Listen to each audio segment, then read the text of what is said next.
$13,253 of credit card, man. That's man. See, that's just a lot of money. Even with the 0%, that's a lot of money. That's a lot of money. That's so much money for how much you make. It's whoa, almost. Oh, so it's close to half of your take home. My mind's a little. What? Welcome to Monthly Money, where we take a look at someone's past month's spending and the income that came in, see how that all comes together to meet the financial goals they're trying to achieve, or get over the financial obstacles that are holding them back. My name is Caleb Hammer, and today we are meeting with Andrew. Andrew, how old are you and where are you based out of? So I'm 26 and I'm based out of Falls City, Washington. Very cool. What do you do for a living? So right now I'm doing like restaurant. So I'm line cook, line assistant, kind of sort of being promoted to assistant manager, but they are struggling with that. So that's part of the thing is I might just leave there. Oh, okay. And what do you make a year? So looking at Mint, I just pulled up my trailing 12 months, and that is at just shy of $35,000 hitting my account after tax. 35,000 after taxes. Okay. Now, I know Washington's a pretty expensive state, but we all know like the major cities and outside of the major cities, I think a lot of us might be kind of ignorant, but how does $35,000 post taxes go there? Well, for me, since I'm still living at home, it's pretty easy to make that meet. And for me, it's like not that hard. I don't spend a huge amount of money, so it's a lot of it just flows to my bottom line, to be honest. So you live at home with the parental units still? Yeah, yeah. It was like for the last couple years, my grandparents were in not so good health, so I was using this flexibility, well, for other things to go and like visit them for the last couple years of my grandpa's life, and that was honestly a good choice for that, but not so good choice for making money. Sure, sure. So tell me about whatever potential financial struggles there are right now that you think I might be able to help with, or financial goals that you're trying to get to that I might be able to help with. Well, to be honest, I think looking through my finances, you'll see that I'm doing a lot of stuff right, but honestly, I'm not a good like career person, and I did not do very well in college, so that's kind of the failing there is definitely on the income side, not necessarily on the everything else side. Okay, well, let's take a look at your money then. So, BECU, your main checking, right? Yes, BECU is the main financial hub. Okay, I see. Okay, so there is a savings and there's a checking there. There's a beginning balance on your checking of $560, deposit to $3,320, which is actually $420 more than your average of $2,900 a month when you take the calculation via Mint and divide it by 12. So, maybe that's a good thing, showing that the income has increased a little with the new responsibilities, perhaps? uh Maybe, but I think that's more just how all my money's flowing through my accounts. Okay. And what I do not like is the $63 ending balance. Yeah, no, that's totally fine. Now, living at home, there's a lot more flexibility with that, but I would be very nervous if you had your own place.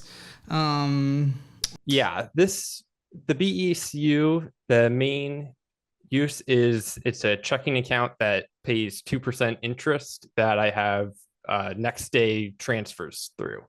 So my money will throw through BECU, but it's not going to stay there for more than a couple days. Now, why did the savings go from 500 and then to 1,000 to 41 cents?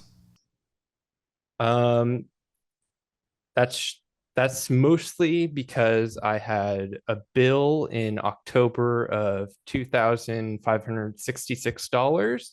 So I was building a lot of cash to pay that off through September. Oh, yeah, and that's a lot of money for your income. So what was that? That was long-term care insurance. Long term care. So yearly premium, and then For who? You? yeah, for me. So it's a universal life insurance type of deal with a cash account as well. Why do you feel you need that at 26 versus utilizing cash in like specific avenues that you have more of a choice on? So last year, Washington issued a long-term care like state health plan that's a flat payroll tax. So when I was running the numbers, the cost of the insurance for me would be like the payroll tax was going to be about $300 a year. And then the actual cost for this insurance was about $450 a year. However, the long-term care insurance through the state is $36,000 max cap in 5-year vesting period versus this is going to be a $50,000 uh like permanent death benefit, universal life type of deal. So all in all, it costs a tiny bit more, and it's not a payroll tax through the state. So, and also there was a lot less choices because the state made that rule 1 year. Then this was the only insurance policy that State Farm even offered to cover through this. Well, for long term, what about because you're 26, Affordable Health Care Act made you were able to stay on your parents. Was it through 26 or until 26? What's your healthcare situation looking like right now? Your normal healthcare? I have an HSA high deductible plan. Okay. And and that I think like what's it the I think my single visit's like $3,500 limit, and then I have an annual cap of like $10,000 deductible. Okay. So let's see here. Yeah, your deposits, they were just normal stuff. There was an ATM deposit as well. Maybe that was tips or something. Uh, yeah, just when I have extra cash, I just put it back into the bank account. And withdrawals, so online transfer to different stuff. It looks like just different accounts that you have. Yeah, so the like WebEx transfers stuff is me transferring to my other Bank of America account or the Marcus account. Overdraft protection. Yeah, so the way their overdraft protection works is I had like $1,000 transaction come through, and I have $500 in my checking, $500 in the savings, and then it just automatically transfers from my savings to my checking at the end of the day. Okay. And let's see. Looking at the external deposit daily pay. You take advantage of something called daily pay? Yep. Just gives you like 60% of your base wages the next day, basically. Why do you feel you need that versus just budgeting out what a month looks like? I don't. I just use it because I can leverage the extra couple days of having the money in my account. I think when you'll look through it, you'll see that I'm using every penny that comes through my account. So yes. Now, depending on certain things, that could be a good thing or bad thing. So we'll see. So you took out again with the checking, just lots of external withdrawals. There was an ATM withdrawal. It was only $60. So yeah, and then paying off different cards, and there's a State Farm 2,566. Okay, yeah, it's expensive. Okay, let's see your Bank of America and checking. So, what's the purpose of this one? If the other one's the main hub, what's the Bank of America checking? So I have my investment account with Merrill Lynch. So that's owned by Bank of America. And then this was my first checking account. So it's actually still has my mom's name on it. So that's where my rent's taken out of. Okay. Wait, what's your rent? It's like $250 for basically food, basically. Okay.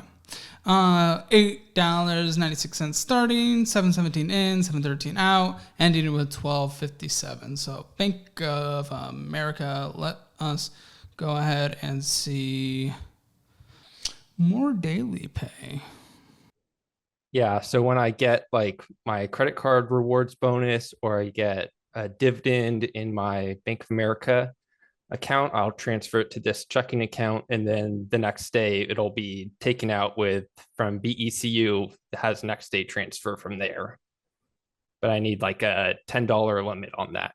So I put enough money to get up to $10 and transfer it over. Okay, and then everything out is just transfers as well. Um, okay, cool. Yes, I see. That's probably the rent at 252.05. Is your city a credit card?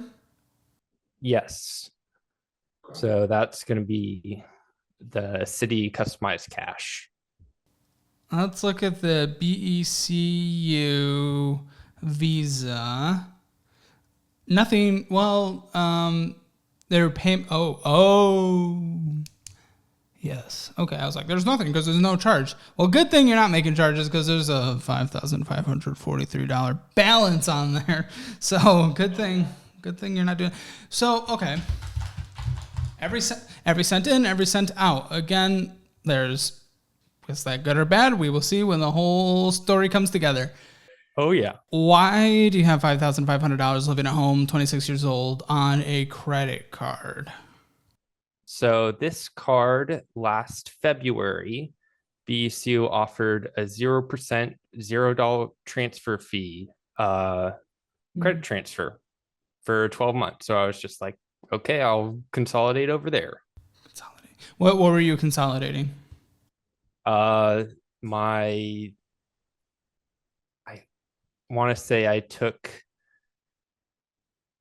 $1,000 off of one of my normal spending cards. Then that was just what the balance was that month. I think I was doing, I want to say that was the month I was booking flights home from Vegas after a road trip. So I was taking a road trip and getting a flight out of Vegas. So I think I transferred that balance. And then I was also transferring a balance from the B of A travel card since that 0% period was going to expire the next month. So I did like another 4,500 from that or something. Why have you racked up so much debt? Because I have the savings to cover it elsewhere. You do. Okay. Yes. We haven't gotten there yet, so that's interesting to know. So when will this 0% end? Uh, I believe the date is February 12th. Oh, yeah. Ooh, that's soon. Okay. Now there's a couple other cards. Let's look at the city. Balance of $1,140 with only a $35 payment, meaning that was probably just the minimum monthly payment. Yep, that's the minimum monthly payment that's owed. And then purchases, you're purchasing on a card that has debt. One of my least favorite things in the world that I ever see, $91.74. Now, okay, wait a second. No interest. So this is in another 0%. When does the 0% on this one end? Let me look.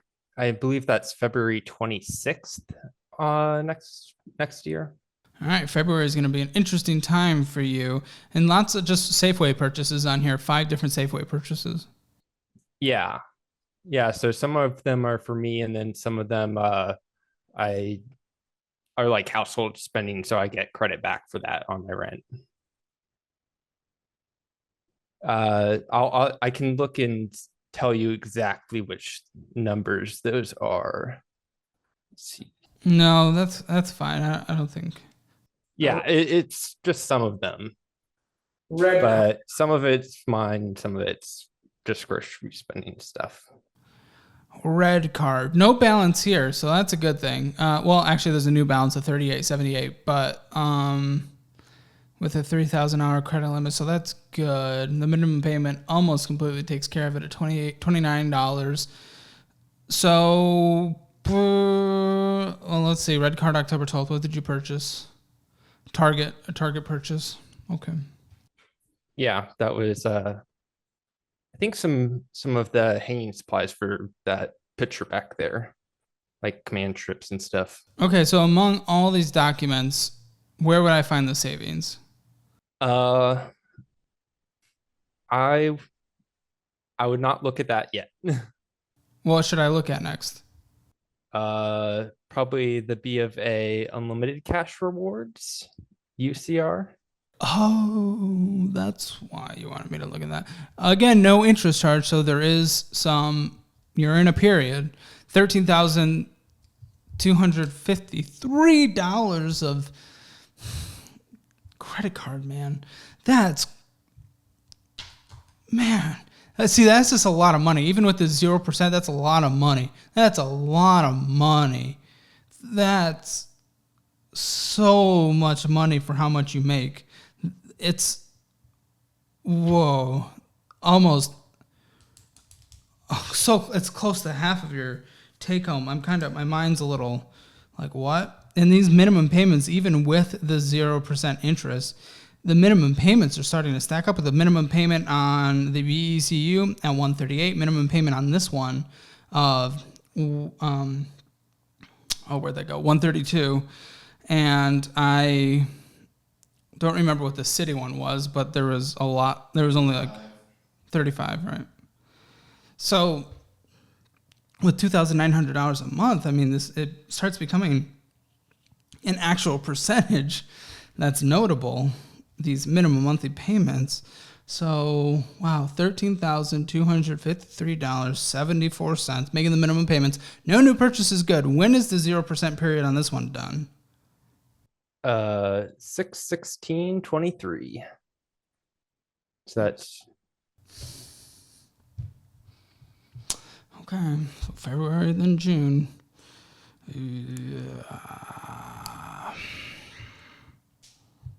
You did something for $167 on there. Something Snoqualmie Valley Animal Fall City. yeah. So that was our dog need to go to the vet, and that is actually I got credit back for that from my parents. I don't like this credit system you guys are using. It's weird. It's weird. That's more of a gut thing. My parents are basically retired almost, so they are gone a lot. So when the expenses like that come up, I pay for them, and then I say my receipt and just give them my receipt. Yeah, but it's being added to your credit card debt. And anything else I should look at before savings? And then there's one more credit card. There is? Okay. Under the September statements was the B of A wildlife card. Oh, only $86 there. Oh, and then you paid that $86 off immediately. The new purchase of 170. You got Safeway, Audible, McDonald's, Safeway again. Okay. You know what's interesting is you really don't spend much money, do you? Nope. You just have a deadly amount of debt for your income. Well, and one of the credit card purchases, the first purchase on that unlimited cash rewards was $11,500. To get like the bonus? Yeah. What did you get? I paid my life insurance premium. All right. Anything else in this pile? Not of spending. How much are in savings? What kind of savings? You can just tell me. So like for the I'm sorry, Cayuse. I gotta let her out of the room. Give me a moment. Okay, hopefully that will make her happy. Yeah, so for the insurance savings is I have where is it? The available cash value to loan against is 29,517. So that's what you meant by savings? Oh yeah. What does it take through your insurance program, I guess, to actually touch it? Next day they send me the money. And the consequences behind that? It's a loan at 5%. That's what I thought. Be taking a loan to pay off the credit cards. Pay off the. Okay. What is your plan here, dude? You have everything written out in such a great way. You're really well organized and you're able to speak on everything really well. What is your plan? Because it just looks like it's an endless kick the can down the road and then borrow more and more and more to just continue paying, taking the lump sums of past debts. What's your plan? Well, I see that you see that that way, but I don't know. It doesn't feel like that to me. Although I will be rolling some of the debt into there, I'm definitely going to be paying off a lot of it. So I don't know. So what's your plan?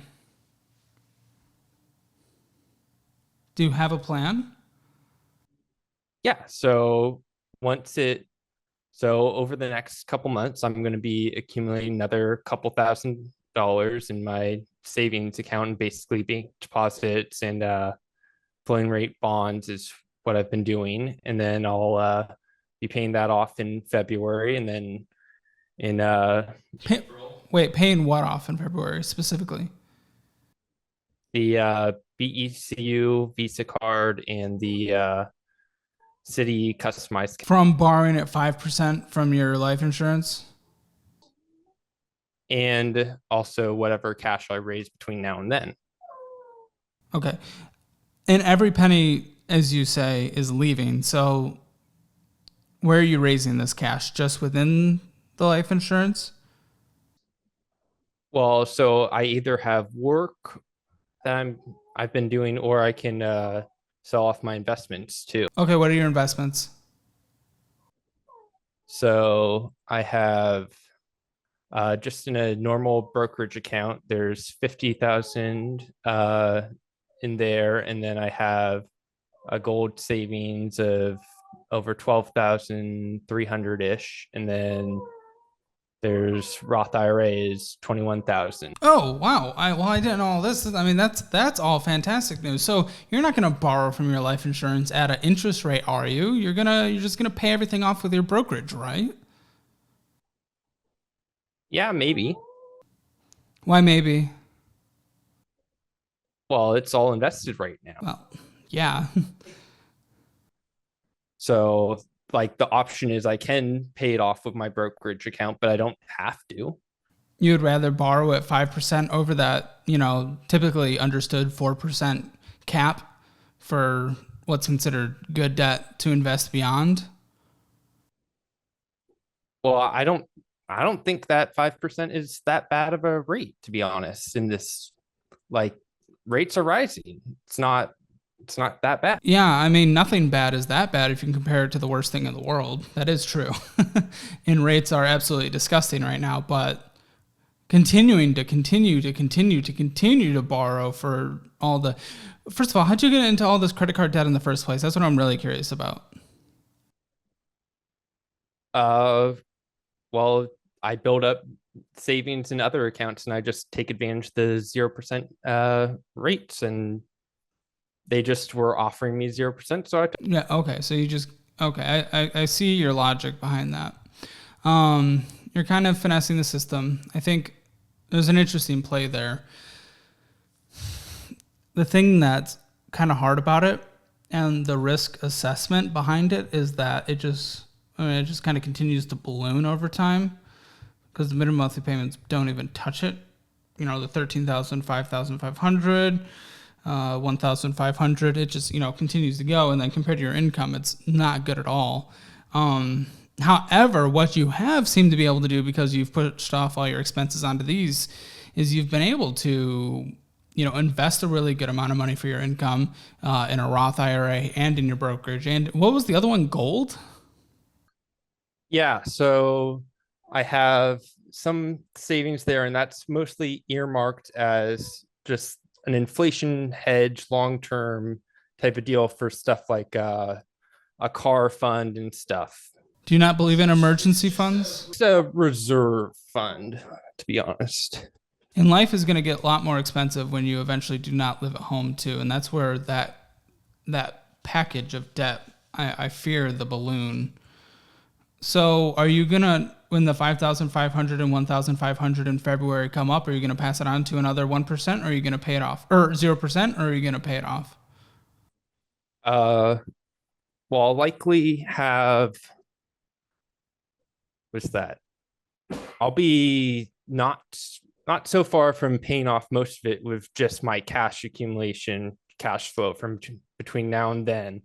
I won't be crazy far, and then the remaining of that I'll just borrow from my life insurance policy and roll it into that for another couple months, and then I'll pay off that loan. I mean, what's incredibly clear here is you have a plan that's set out, and you're very set on that plan. So there's really no purpose. But I will say, what I would do were I in your shoes, just because of your income and the risk that surrounds that debt of continuing to balloon around your income, I would just get rid of it using the gold and the brokerage, and I would never borrow at 5% to pay it off when you already have the money there. Your brokerage is already still going to be in a good shape because it's only almost $20,000, and you have $50,000 in there, and you're going to still be at a pretty darn okay spot for 26 years old. And then probably beyond there, I would focus on any kind of career advancements into a field that you want to go into. Because, I mean, at the beginning of the conversation, I was like, oh, I don't know if this dude's really into what he's doing. So, maybe focus on something that brings in a little more money that you're interested in, and then you can really maneuver money in an extra level way. But that's what I would do, because the risk assessment isn't working for me. Maybe if you had this $20,000 debt that is, continues to get kicked down the road at a $100,000 income, that's a little different. But this is getting to a point where it's like almost 80% of your income. And that's just, the risk is not worth the reward for me. But you're already set on what you're going to do. So that's what you're going to do. I mean, I've planned it out so I'll have the ability to certainly finance everything just by rolling it into the insurance policy. And over the last year, although I've accumulated all this other debt, I've paid my actual liabilities that have been outstanding have basically stayed constant. So that's good. Well, that's good. I'm glad that it's not continuing to grow. Well, actually, even it's gone down, because I think that March balance sheet that you looked at, I had like $25,000 in debt, and I've basically flipped it from owing the insurance policy to now just owing the 0% credit card. Okay. Yeah. I mean, you have your system figured out. I actually have a pretty decent stomach for risk. Just the number that this equates to compared to my income, if I were in your shoes, isn't a risk I'd be able to stomach. But since you're willing to do it, you've been playing it well. Everything's relying on everything going 100% perfect and 100% smoothly, which, again, typically is where risk is factored in, and you're not really factoring it in, but you have your path, and I guess we'll see if it works out. I mean, I guess you can call it that way, but I feel like it's at least a more manageable plan than I feel like you seem to think. But that's just because I've been living the situation and kind of know the nuances more, I guess. I wouldn't say it's unmanageable. It's just, I'm talking about risk, which you haven't seemed to want to confront yet, but that's okay. But yeah, good conversation, man. Okay. I I guess I don't know.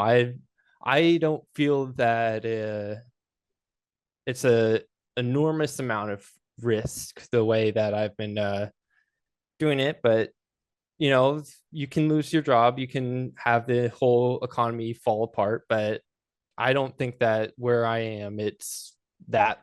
The Zoom call just ended because I am too cheap to pay for the longer than 45-minute one. So apologize for him getting cut off. But yeah, let Andrew know what you think about that financial situation in the comments below. It's a really interesting one. I see a lot of logic behind it. There's logic and there's math being worked out, and I prefer math over emotions. It's above, if he borrows, it's above that 4%. That is typically the set barrier for pay off loan early versus investing. So he is breaking that personal finance rule, but he's kind of going about it without calculating risk. And if that's what he wants to do, I think it will work out. I do. It's not a risk I would stomach, but I think it will work out in the majority of cases the way he's been doing it. We will just have to see. And taking that risk of it not working out in the unlikely scenario is not one that I'd be willing to take. So subscribe and stick around for more. Thanks.